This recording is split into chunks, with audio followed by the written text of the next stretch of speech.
insect infestation is something that plagues farmers, that plagues wholesalers. The housewife, when she goes to buy lettuce, is bothered by it, because the reality is that we find bugs in our vegetables, in our lettuce. We have to check them, and it becomes a very major annoyance. When I was a boy growing up, that wasn't the world I lived in.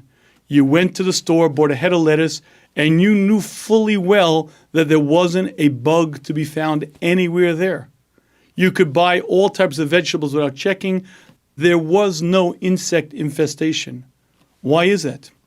Because many years ago, there was a chemical known as DDT that was then the insecticide that was being used, and it was incredibly effective at killing insects. The farmer brought the produce to market, insect-free. However, something began happening that it took scientists many, many years to figure out.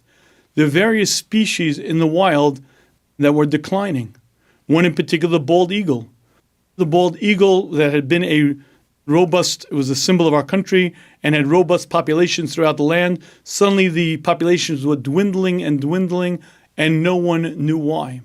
Now, scientists were aware of dangers of DDT, and for various reasons they stopped the production. Laws were passed, and DDT was not allowed to be used as an insecticide.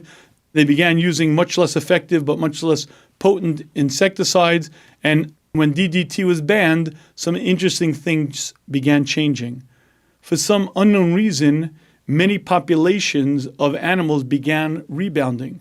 The bald eagle went from being in grave danger to now being far more common, and eventually was taken off the endangered species list. The populations began expanding and expanding, and it took scientists a long time to recognize the why behind it. You see, what had been happening was the following. The farmer would spray DDT on his crops, and in fact, the DDT killed the insects, but trace elements of the DDT would get into the ground, and the rainwater would carry it away, and those trace elements of the DDT would end up in the lakes and the streams. The fish in those lakes and streams would swallow the water, including those very minuscule amounts of DDT. The eagle loves to eat salmon. Oftentimes, it would eat salmon that was infected with minuscule amounts of this DDT, and that created the problem. You see, when the eagle would eat this fish, that DDT would get into its body, and when it would lay its egg, the egg shell was just slightly too thin. Hence, when the eagle would sit on the egg to incubate it, to keep it warm, it would crack the egg, and the next generation wouldn't come about.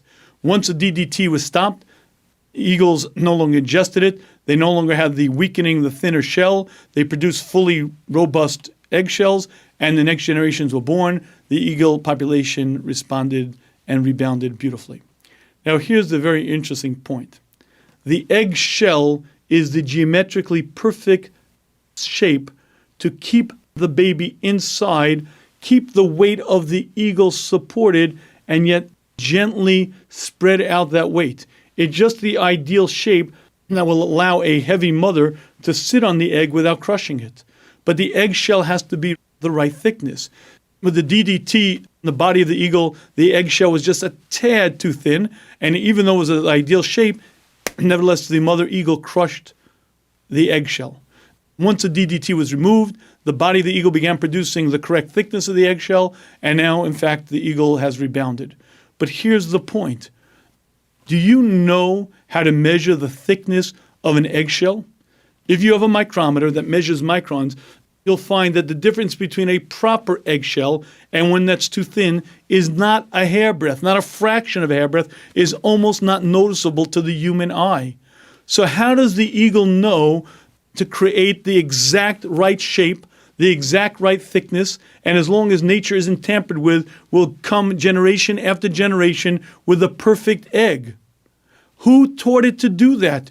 Who taught its body to produce the egg with the embryo inside and fertilize with the male sperm? Who taught it to grow within it? Who taught it to put the yolk and everything needed for the formation of the next generation within it? When you begin studying the wonders of this creation, you see the wisdom of our Creator, you see the greatness of our Creator, you begin to understand how capable, wise, and loving our Creator is.